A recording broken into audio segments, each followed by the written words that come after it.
Hello दोस्तों, ये मोदी जी का स्पीच सुनिए ईवीएम को लेकर।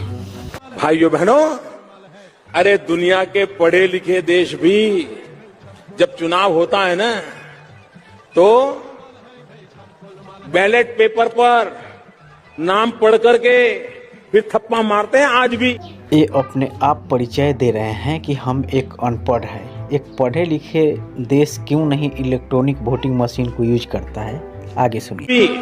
अमेरिका में भी ये हिंदुस्तान है जिसको आप अनपढ़ कहते हो, गरीब कहते हो, वो बटन दबा करके वोट देना जानता है। बटन दबा करके। अब दोस्तों, अमेरिका के प्रेसिडेंट डोनाल्ड ट्रंप का भी बयान सुन लीजिए। ईवीएम और बैलेट पेपर में कौन सबसे सुरक्षित है? I did ask Elon because he knows more about computers than anybody I know. I said, what do you think of the voting system? He said, computers are not meant for voting. It's just not it's too many transactions taking place. इन्होंने Elon Musk को बुलाकर सलाह लिया EVM के बारे में। तो Elon Musk ने बोला कि ईवीएम वोटिंग मशीन के लिए नहीं है, इसमें छेड़छाड़ की जा सकती है और ट्रांजैक्शन जैसे इसमें जल्दी होने लगते हैं। बहुत सारे इसमें फीचर्स है जिससे असुरक्षित है। Too quickly.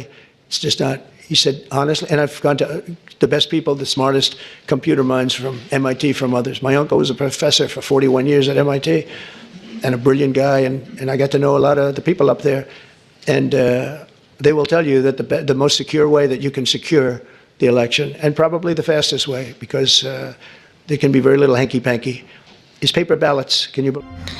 अमेरिका के साथ साथ जर्मनी ने भी बैलेट पेपर से ही चुनाव कराता है 2009 से, और उसके साथ नीदरलैंड, आयरलैंड, इस सारे बैलेट पेपर से ही चुनाव कराते हैं। और साथ में हमारे पड़ोसी बांग्लादेश ने भी अब बैलेट पेपर से ही चुनाव करा रहा है, क्योंकि इसमें शक की गुंजाइश भी है और इसमें ये सब इलेक्ट्रॉनिक वोटिंग मशीन है, इसमें कुछ भी डाटा पेश की जा सकती है और ये असुरक्षित है।